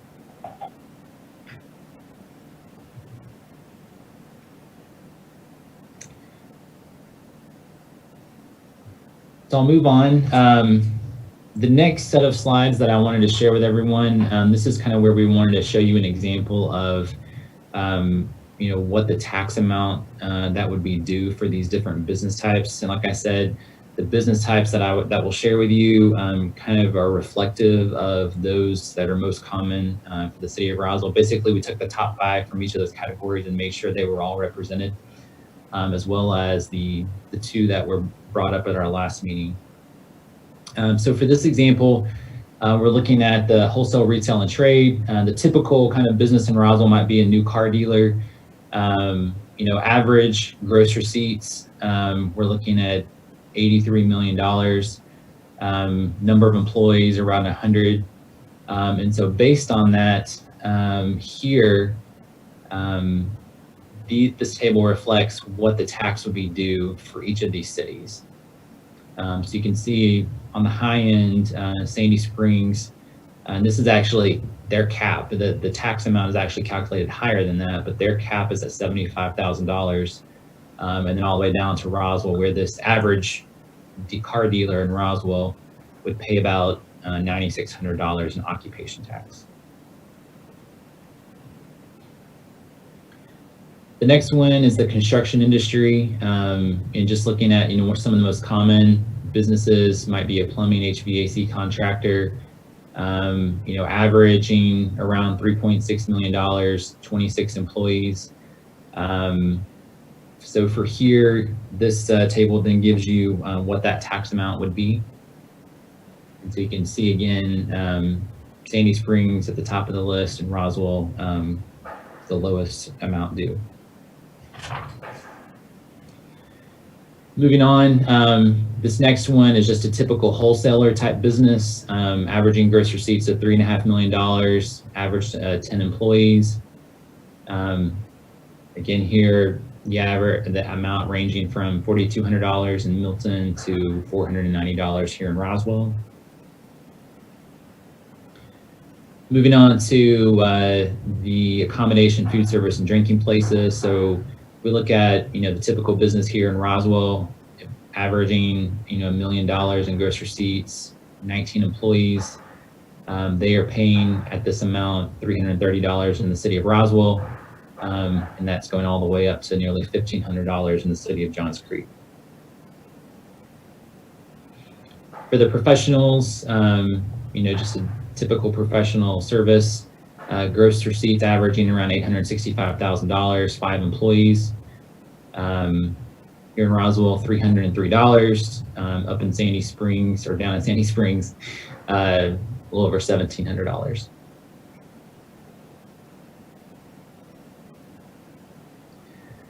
Next one, getting into the real estate and rental leasing. Looking at an apartment complex, averaging gross receipts around $3.1 million, 7 employees. In Johns Creek, that's the highest amount. They're paying around $5,900 in occupation tax. Here in Roswell, they're paying $1,950.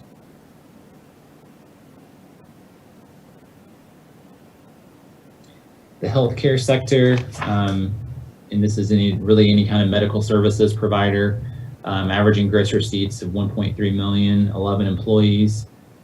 Here in Roswell, they're paying $390 in occupation tax, going all the way up to $2,500 in Sandy Springs.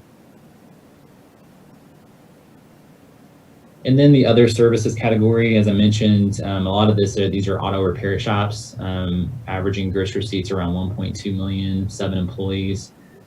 So here in the city, they're paying about $370 in occupation tax, all the way up to a little over $2,100 in the city of Sandy Springs. The last bit of comparison I wanted to make was related to the 2 particular ones that got brought up at the last meeting, our restaurants and apartments, and just show you how those rates differ among our surrounding cities. So you can see the city of Roswell does have the lowest tax rate when it comes to restaurants at 0.02%. And that ranges all the way up to the city of Johns Creek that's at 0.115%. And then for apartment complexes, again, here in the city of Roswell, they are at 0.06%. That's ranging all the way up to the city of Johns Creek at 0.185%. So finally, just some conclusions based on this information and comparisons. So obviously, as you can see from all of these comparisons, among our surrounding jurisdictions that utilize the gross receipts methodology. Oh, can everyone hear me? Okay. Among the surrounding jurisdictions, so Roswell is consistently the lowest. And I believe that probably the main reason for that is when the council made the decision now probably 2 to 3 years ago to switch to this method, staff was given direction to structure it in a way that kept it in terms of revenue impact to the city on the lower side. So that's part of the reason for that. Other conclusions, just based on an initial assessment right now, I don't personally think that there's anything that is in need of immediate change. But if the council is interested in us moving forward with modifying the rate structure, we would just need some additional time and analysis to come back to you all with something. If the council is in favor of further modifications to the rate structure, I would recommend that we make it more broad-based as opposed to targeting specific industries. And the only reason I'm saying that is because, as you can see, profitabilities are going to fluctuate. And so when we target specific types of businesses, there's a good chance that in coming years that won't necessarily still apply, and those businesses will move between the different tax classes as it's intended to do based on the way that it's set up in state law. So that's the only thing I would recommend if the council would like for us to go back and continue doing some analysis on modifying the rate structure. That wraps up the presentation. I will say that I know at the last committee meeting, we were asked to provide some recommendations on how we might lower the tax rate on some of the lower profitability businesses and change the tax rate for some of the higher profit ones. I do have an example of how we might accomplish that and I'll be glad to share that with you. I was going to stop at this time for any questions or comments. And if you would like to see that, I'll be glad to move on and show you that. So Mr. Luckett, first of all, that was a fantastic. Mr. Luckett. Can you hear me? Can everybody hear me, or am I mute? Mr. Luckett. Can you hear me? Mr. Luckett, can you hear me? Can you hear me? Can anybody hear me? I can hear you. Can you hear me? I can hear Matt and Mike. So You can hear both of us? yeah. Mr. Perfect. Luckett, I have some So please, clarifying without questions? talking over one another, you guys figure out who's going to Yes. speak and then. I just have some Item. clarifying questions I'd like to You ask. voted, looking at this information. I have some Mike, you clarifying voted questions I'd like speak. to ask. So if It's information. you could clarifying that Mr. question, please. I was speaking, you I cut haven't Mr. had a Zapata chance to off speak. here, and now you cut me Can I off. please ask some questions? That would be Everybody really else. great. Why don't you stop cutting people be Hello? over here? Hello? Can anybody hear me? Cutting people off? Hello? Can anybody hear me? Yes, I can hear Yes. Matt. I can hear I Mike. apologize. I'm operating off of a phone because our internet has been disconnected here. So flipping switches is a little bit slower than normal. I just have some clarifying questions. If I could just ask those first, would you mind that, Mr. Palermo? You can go for that. It's just, Hello? again, I saw you cut off Councilman Zapata earlier, and I felt No, I I was cut can't. off there. If it was a phone issue, Operating off I the understand, and I want you to go first, no problem. Thank you. And again, I apologize. It's hard to hit all the different buttons when you're operating on a phone. So I don't mean to cut anybody off. It's just very difficult to operate this way. The internet has come back, but I can't get back into the meeting without IT opening it up for us. So I just had a couple clarifying questions. On the one chart, one of the first charts you showed, the category is, I think it says rental, lease, and real estate. And so I'll just list my questions and you can answer them as a group for efficiency's sake. Rental, lease, and real estate. So just to be clear, any kind of business that is leasing property would be categorized there. So for example, I owned a restaurant,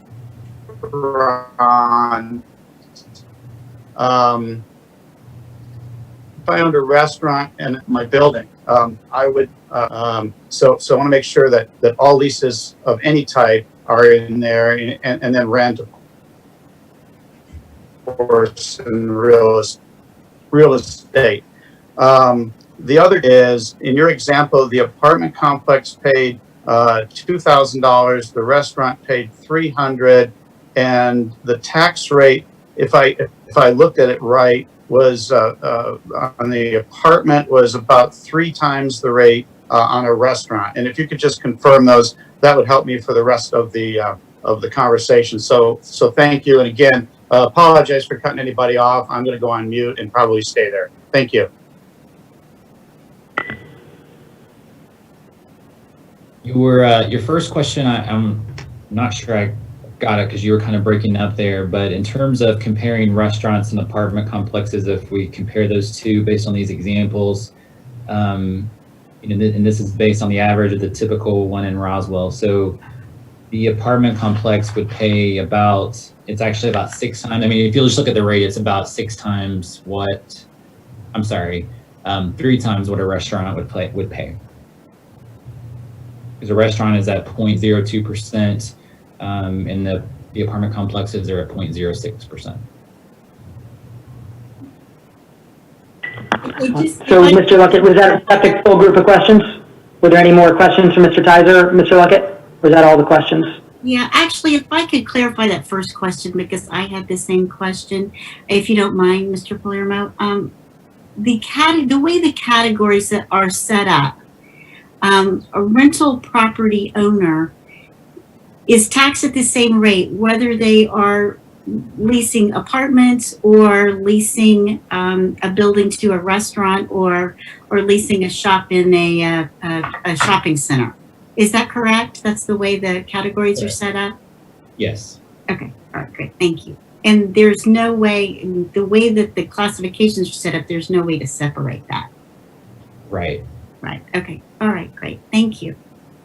And so actually, though, there's no way to separate it, but my understanding is there is the ability to provide different types of adjustments. So for example, there's an exemption. I know, and it was my understanding when we went through this the first time, there was the opportunity to create different possible exemptions, incentives, et cetera. Is that accurate, Mr. Luckett? Yes, state law does give the option of, for economic development purposes, for establishing there are different ways you can do it, but basically for, promoting or retaining or, helping out certain classes, it does, I would need legal's help on this. I know it does specifically say that we cannot be arbitrary and capricious in how we do that. I believe that up to legal to tell us what that means exactly, but those options are available to us, yes. Excellent, thank you. So first of all, Mr. Luckett, phenomenal presentation. I think really helpful, and you took a complex subject and I think you made it look really easy.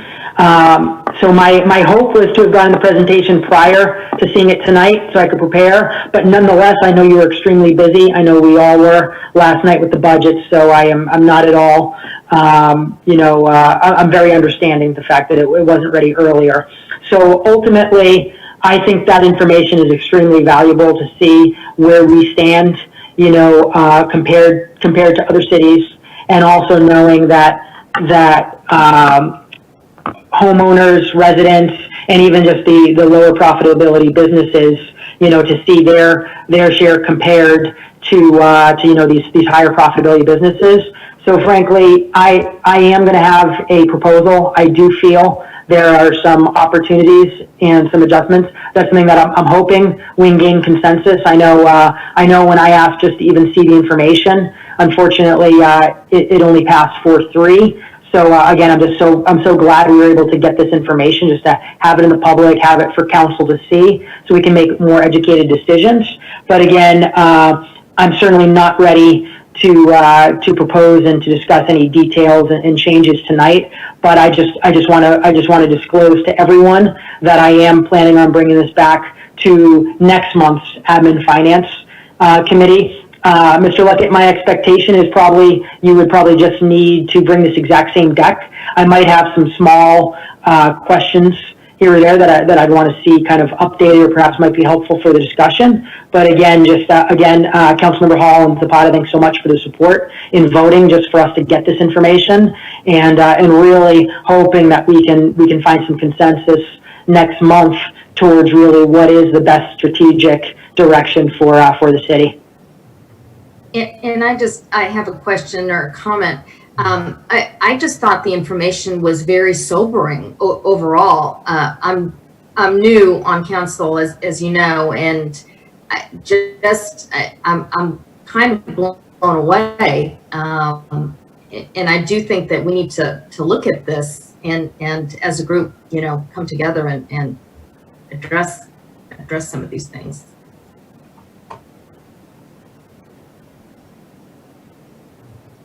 Yeah, Mr. Luckett, great presentation, a lot of great information in there.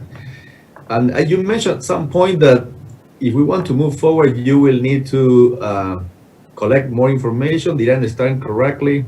Or we have right now enough information to us to process and analyze and come with conclusions? Or is any information that you might think that is still missing for us to dig in and analyze and come with conclusions?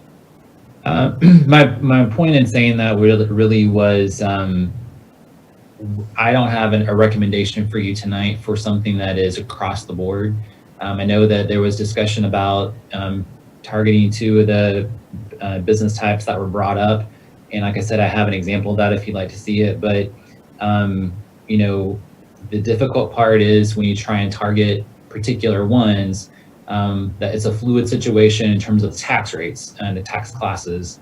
And if we wanted to make changes, and this is from my perspective, then we would just need more time to come up with something that's more across the board. But obviously any proposal that the council comes up with, we'd be glad to review and provide any feedback or data or economic impact on.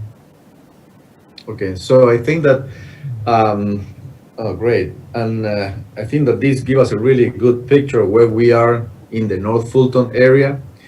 And I think that will be great to see if there is or there is not a correlation, which is, I think, is very important to understand if there is a correlation between total occupation tax versus residential tax and business taxes in North Fulton area, the city you just mentioned there. Because if we see that the occupational tax being higher doesn't affect the level of business taxes proportion in all these cities you just mentioned, then this means that there is very light correlation between total occupational tax and the business taxes. So in other words, saying that if you have a too high of occupational tax, in theory, in a straight correlation, you will have a zero business tax. So it will be interesting to know on this exercise and determine if there is a correlation or there is not a correlation, and the degree of correlation, if there is any correlation between total occupational tax versus residential tax and business taxes. But I think it's great, and I would like to get a copy of your presentation because I think it's very telling, and I think it's very good to dig in and come with conclusion out of this information you just collected. And again, thank you so much for doing this.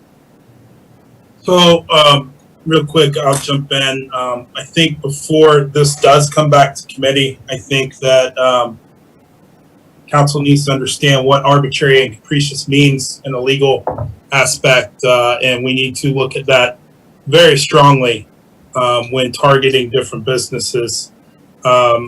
We also need to look at unintended consequences since this came up. I've talked to many business owners that own buildings and lease buildings to restaurants, different types of businesses who have a very negative opinion of this being a possibility. I also think it's very important that we are clear in those proposing this on who they are targeting and not why, who they're targeting and why, because in the post-COVID-19 economic world, raising taxes or changing taxes on certain businesses is not very business friendly to the city of Roswell when we're trying to keep businesses A, help businesses survive B, and attract new businesses C. So I think we need to be very careful when this does come back to committee. And I want it to be very clear of what we're trying to do with this versus trying to go down a road of saying, oh, we're just trying to help this when it's really something else. So as we move down this road and as this comes back, I think those are 3 or 4 things that we need to keep in mind.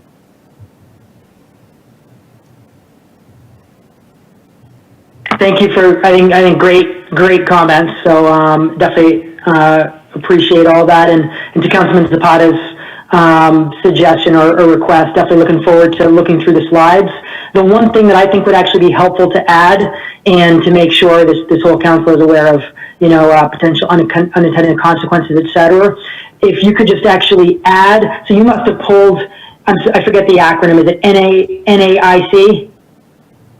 So could you just pull the entire list of just the NAIC code, what it is, and the profitability? Just so because I know you selected about 8 or 10 to show as examples, but if you could just show all of those and what all those profitabilities are, because so this council's aware. Another consideration and just something to understand is you cannot have a higher profitability business have a lower tax rate. And so that's why I think it's very relevant to make sure that we're seeing everything, because again, if you say, oh, I want to adjust this one, again, it's going to be against the law if you're adjusting it in a sense that is changing it on the order of profitability. So I think if you could provide this stack plus provide just that full list of showing all those businesses, all those profitabilities, I think that'd be really helpful for this council to understand. Yeah, and that's actually in the presentation. So when I send it out, it'll be in there for you. It'll have all the next classes with the profitabilities. Every single one. Yeah. Mm-hmm. There's only 20. Again, yeah. Oh, okay. So yeah, Mr. Luckett, I literally think this presentation could not have been any better. So really helpful, and I think it's a great example why it is important, whether we agree with things or not, just to be able to have data and see this type of information. So thank you. Thank you, Mr. Luckett. Yes, thank you so much. Thank you. Excellent work. Thanks, Ryan. Go home. All right, we're moving on to Recreation and Parks. Item number 6, consideration to accept the Federal Land and Water Conservation Fund grant for A. Sand Company Park and approval of a budget amendment in the amount of $100,000. Mr. Pruitt. Good evening, Mayor and Council. The next two items are actually taking in money, which is good news for the city. Poor Ryan has to take the good and the bad. So the item is consideration to accept the Federal Land Water Conservation Fund grant for the ASAN company property and approval of the budget amendment in the amount of $100,000. To quickly recap, on October 9th, 2018, the great grant team helped our department put together an application where we got permission at the committee level to apply for the Land Water Conservation Grant with funds coming from the the Grant Match Contingency Fund. That was approved and moved forward to the October 22nd, 2018 regular meeting of Mayor and Council, where that was approved in a resolution. So this item tonight will allow the city to accept the funds and begin the process of the 24-month process back to put the funds in motion. The money has been secured according to DNR, so all we have to do is accept it and move forward. Motion to approve. Motion approved by Councilmember Palermo. Is there a second? Second. Second by Councilmember Wellesley. Any further questions or discussion? All in favor, please raise your hands. And it is unanimous. Thank you. Thanks, Mr. Pruitt. Item number 7, consideration for approval to accept the United States Tennis Association USTA Facility and Facility Recovery Grants and approval of a budget amendment. Mr. Malone. Yes, good evening. This is actually 2 separate grants that came at 2 different times. The first one that is in there is actually a reimbursement for a previously approved CIP project that was actually the Henry Park Recreation or Henry Park tennis court resurfacing. That was a reimbursement of up to 50% of that approved project, which was approximately $13,500. The second grant within this agenda item is related to a specific COVID-19 recovery grant for our tennis program, and that was a reimbursement for funds up to $5,000 towards equipment and materials used for re-entry back into the community through tennis. Floor is open for questions. Motion to approve. Motion approved by Councilmember Judy. Is there a second? Second. Second by Councilmember Tizer. Any further questions or discussion? All in favor, please raise your hands. And it is unanimous. Thank you. Thanks, Stephen. Item number 8, consideration for approval to apply for a project grant from the National Endowment for the Arts. Ms. Hawkins. Hi there, good evening. Thanks. This is, we're looking for approval to apply for a grant. It's a match grant through the National Endowment of the Arts. It will be to help further assist in the funding and continuation of our Sunday Pop series, which was supposed to premiere this year and has been delayed now due to COVID. So we're looking to get a $15,000 grant from the National Endowment of the Arts, and that would require a $15,000 match from the city using the grant contingency funds. And this is applicable to fiscal year 2022, just based on the way that the grant dates and the guidelines fall. It would be applied to fiscal year 2022. And with that, I'm going to turn it over to Donna Clayton with the Cultural Arts Center. She's our Cultural Arts Center coordinator, and she's just going to walk you through a little bit more details about the grant and the Sunday Pops concert series we have in partnership with Atlanta Pops Orchestra. Good evening, Mayor and Council. I just want to share just some quick slides real quick. Again, this was just supposed to begin in 2020. As Becky said, it was approved as part of our 2020 budget request. And part of the idea was to diversify the range of arts and cultural programs that we provide in the city as part of the Cultural Arts Master Plan. We would originally have had a couple of concerts, but unfortunately, due to COVID, we had to reschedule. So our official start for Sunday Pops will now be in fiscal year 21. And this grant, as Becky said, will help us continue the project into fiscal year 22. We have worked with the Pops in the past. We've had some very successful concerts with them, with some guest artists, and we think there's the demand for this type of programming in Roswell. So we're hopeful that we'll get the grant and it will be a successful program in fiscal year 21 and fiscal year 22. Motion to approve. Great job. Motion approved by Councilman Palermo. Is there a second? Second by Councilmember Zapata. Any further questions or discussion? All in favor, please raise your hands. And it is unanimous. Thank you. That concludes our committee agenda. Everyone have a good night, and we are adjourned. Thank you. Good night. Night. Bye.